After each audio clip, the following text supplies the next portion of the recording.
Hi, Neal here, Artistic Director and your conductor of your Dayton Philharmonic Orchestra. Yes, wearing a mask, I'll explain why in a moment or two. I am back home, as you can see, for this Piano Bench Chat for August. Back from the Monteau School, though I have my Monteau School 2021 t-shirt on. I hope you had a wonderful month of July, and I had a wonderful month of July, especially those 2 weeks I spent with the young conductors and musicians at the Pure Monteau School in Maine. It was really wonderful to see the next generation of conductors coming up, and also just to be around live music again. It was very, very exciting.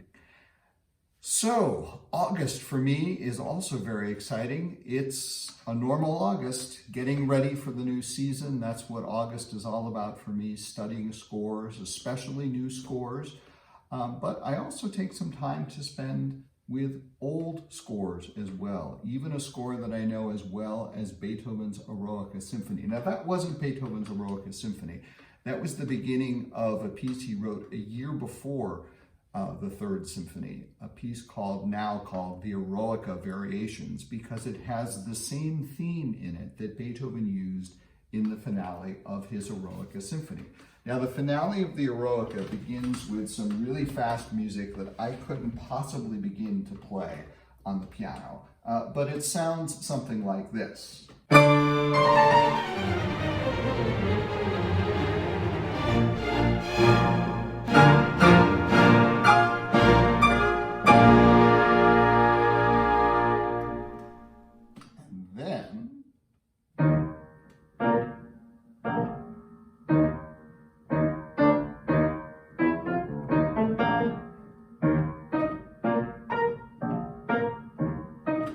Excuse me for a page turn.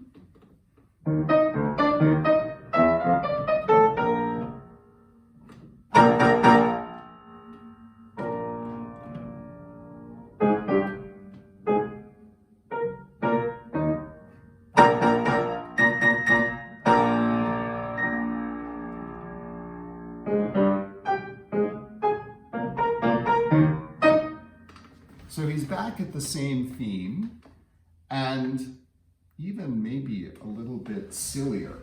I always laugh when I get to that place.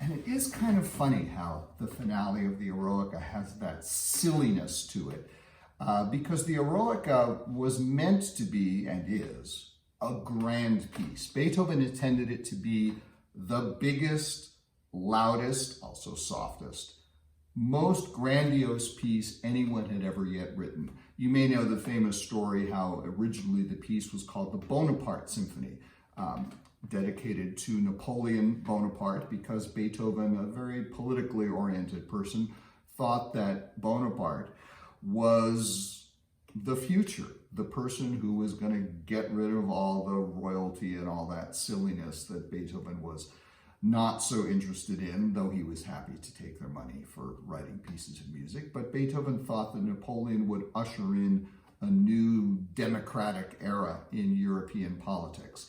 And then when Napoleon crowned himself emperor, Beethoven was enraged and scratched out the name Bonaparte from the title of the symphony. You can still see that manuscript and how he was so mad he even ripped the paper as he crossed out the dedication.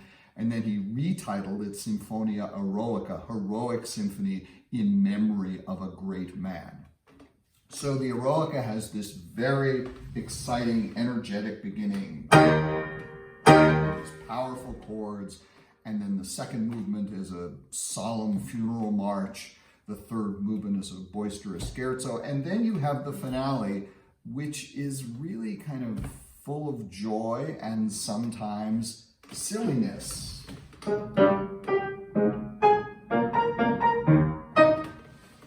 That's Beethoven. That's part of the wonder of Beethoven. And part of the wonder of this amazing job that I have as your conductor is the fact that I get to live with and perform and think about these pieces of music. So even a piece like the Eroica, which I've known since gosh, would have been sophomore year of high school when I was playing in the Massachusetts Eastern District honors orchestra. And we played the first movement of the Eroica as part of our concert. That was my first real exposure to this piece, and I really fell for it hard. So I've known the piece for ages and ages and ages, played it as a violinist many times, conducted it many, many times.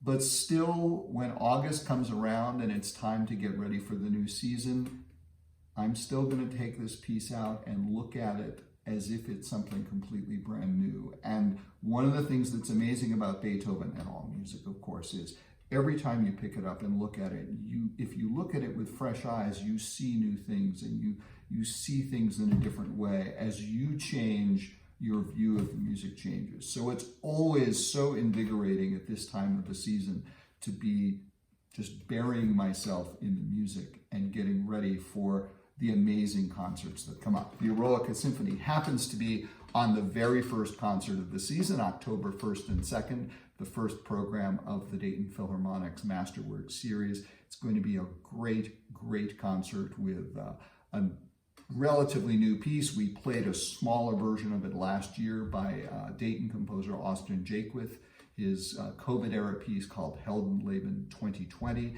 Then we have the Mendelssohn Violin Concerto with a wonderful violinist, Philippe Quint, coming back to perform with the orchestra for a second time, and then the Eroica Symphony. I hope you're getting as excited about the upcoming season as I am. And so why was I wearing a mask at the beginning? Well, if you want the season to begin as normal with the full orchestra on stage and a full house, there are two things you need to do. One is this: make sure you're vaccinated. I have no idea what the rules are going to be come the very beginning of October. I don't think anybody really knows. But it's really important that as many people as possible are fully vaccinated. So if you haven't been vaccinated, get her done and wear your masks, because it's your health and everybody's health that's going to make sure that we can have a normal opening to the season. It's very, very important. Do it for yourself, do it for your family, do it for your friends, but do it for Beethoven, and so that we can all be back together playing music like we're supposed to in the Schuster Center with everybody there and everybody thrilled by the power and the joy and sometimes even the silliness of Beethoven's music. Have a wonderful month of August. I will see you in September for another piano bench chat to preview what will be coming up and what's going on at your Dayton Performing Arts Alliance. But I'm so excited about the upcoming season and looking forward to it. So, putting my mask on and saying, see you next month. Take care, stay safe, stay sane, and stick with us at your Dayton Performing Arts Alliance. Have a great August.